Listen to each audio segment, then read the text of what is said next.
Hey there, everybody. It's me, Lily Rose, the admin here at Encouragement Corner on Facebook. And we are continuing on today in the book of Acts, chapter 25.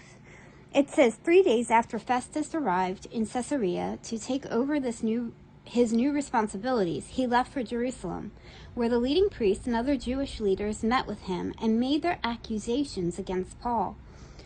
How's that for starting off a new position? They asked Festus as a favor to transfer Paul to Jerusalem, planning to ambush and kill him on the way. But Festus replied that Paul was at Caesarea and he himself would be returning there soon. So he said, "Those of you in authority can return with me. If Paul has done anything wrong, you can make your accusations." About 8 or 10 days later, Festus returned to Caesarea, and on the following day, he took his seat in court and ordered that Paul be brought in. When Paul arrived, the Jewish leaders from Jerusalem gathered around and made serious accusations that they couldn't prove. Paul denied the charges. "I am not guilty of any crime against the Jewish law, or the temple, or the Roman government," he said. Then Festus, wanting to please the Jews, asked him, "Are you willing to go to Jerusalem and start trial before me there?" But Paul replied, "No, this is the official Roman court, so I ought to be tried right here. You know very well I am not guilty of harming the Jews.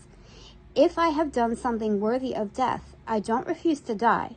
But if I am innocent, no one has a right to turn me over to these men to kill me. I appeal to Caesar."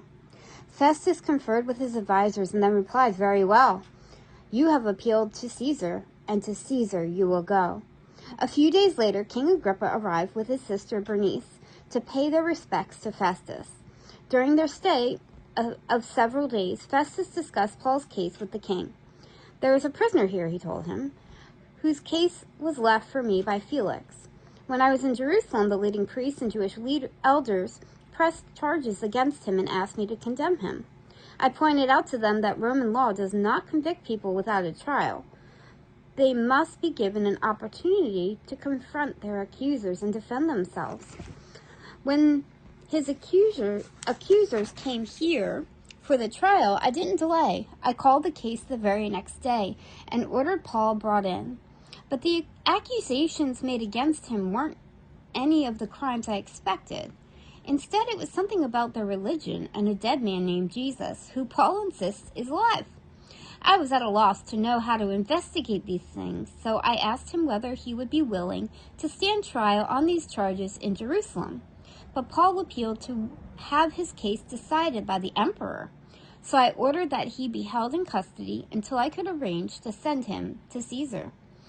"I'd like to hear the man myself," Agrippa said.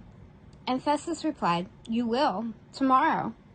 So the next day, Agrippa and Bernice arrived at the auditorium with great pomp, accompanied by military officers and prominent men of the city. Festus ordered that Paul be brought in. Then Festus and King Agrippa and all who were here, "This is the man whose death is demanded by all the Jews, both here and in Jerusalem. But in my opinion, he has done nothing deserving death. However, since he appealed his case to the emperor, I have decided to send him to Rome. But what shall I write to the emperor? For there is no clear charge against him. So I have brought him before all of you, and especially you, King Agrippa, so that after we examine him, I might have something to write. For it makes no sense to send a prisoner to the emperor without specifying the charges against him."